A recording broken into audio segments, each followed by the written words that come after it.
السلام علیکم ورحمت الله وبرکاتو. زه یم ستاسو ورور عطا خاورین د خاورین وایس یوټیوب چینل سره ستاسو په درانه خدمت کې حاضر یم. ملګرو، په نننۍ ویډیو کې به موږ تاسو ته د کین ماسټر د دې مسئلې په باره کې معلومات درکوو.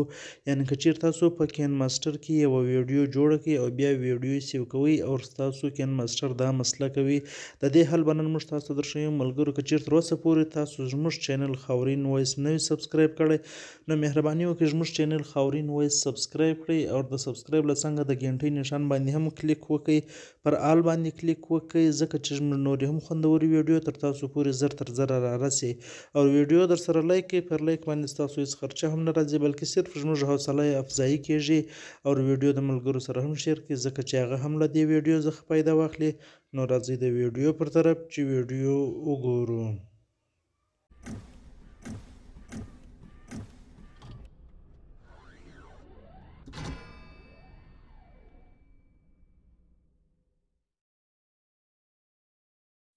نو ملګرو، موږ اوس راځو په خپل موبایل کې کین ماسټر خلاصو او بیا تاسو ووینئ چې په کین ماسټر کې کله موږ ویډیو سیو کوو نو دا مسله مخته راپورته کوي چې ستاسو په موبایل کې چې دی ځای نشته. الان کې ستاسو په موبایل کې به ځای هم وي د ویډیو د سیو کېدو، لیکن دی به وایي چې ستاسو په موبایل کې ځای نشته.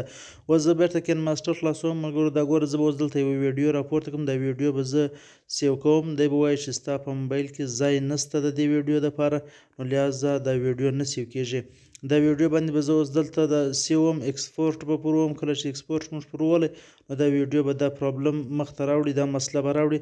اوس زه برته یوه راځم پر بیک باندې او ګورو یې هلته چې کین ماسټر کې کوم موږ ایډیټینګ کې کوو له هغه ځایه څخه یې سیو کوو چې آیا له هغه ځایه څخه سیو کېږي که هلته هم دغه مسله کوي.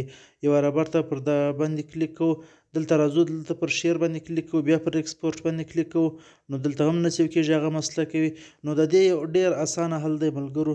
دلته به تاسې راولاړ شئ، دا کوم ویډیو ته چې تاسو ریزولوشن ورکوئ نو هغه ریزولوشن به تاسو کم کړئ. دا ګوره ما اوس مخکې پر 4K اوس مې پر QHD کړی، پر دې باندې چې کله ما ودروله اوس مې ایکسپورټ پر وولی نو ویډیو روانه شوله، ویډیو یې سیو کېږي.